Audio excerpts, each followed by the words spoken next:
The far left was engaged in violent protests just north of him in Portland, Oregon. Now take a look at these shocking videos from just this past weekend.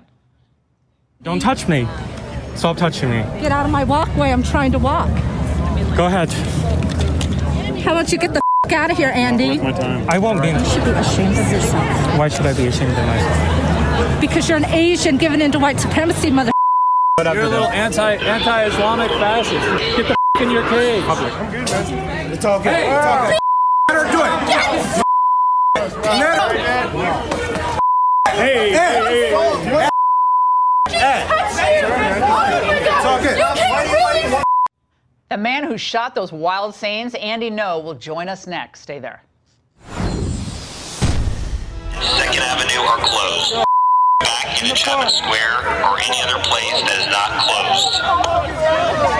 Now, the man who shot those wild scenes, Andy No, joins us now to tell us what he saw. Andy, now these folks have began to target you for just filming this in Portland, where you had this Men Too protest and then some Antifa masked fools showed up. Tell us what happened.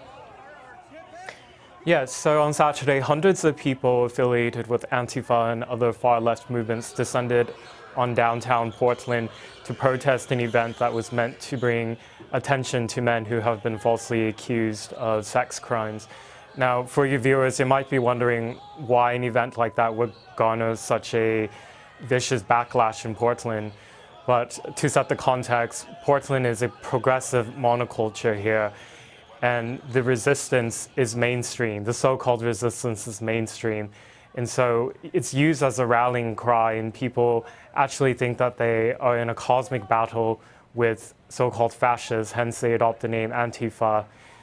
And yeah, but Andy, they're the most fascistic. Andy, these people. Yes. Andy, these are the most fascistic people out there because they don't tolerate any dissent. I mean, I think you're being there filming this. You're the resistance. I mean, you're resisting, as you called it, the monoculture in Portland, Oregon.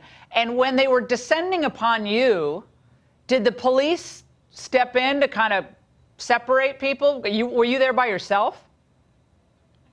So Antifa has a lot of cheerleaders in the media. I'm thinking in broadcast media, they have Don Lemon at CNN. Here they have the local left-wing press. And because I've dedicated the past 2 years to shining a light on their ideologies and tactics, I've become persona non grata. So when they saw me, they encircled me. They tried to intimidate me. They pushed me around. And then when they saw that I wasn't having any of it, they eventually sprayed me and my camera equipment with silly string. And all the while, dozens and dozens of police officers were all around me, an arm's length away, and they didn't do anything because there's a policy in place where they're not allowed to escalate the situation. And that type of policy is why last month you saw there was viral footage coming out of Portland of people commandeering our streets and assaulting people basically with impunity. Of course they are. I mean, but what is it about Portland that is so wild now? I mean, it's a monolith. There's no real resistance except for a pocket of people. Why Portland? Because it's important to say that it's an ideological monoculture. So a lot of the people here have really little to no experience interfacing with conservatives.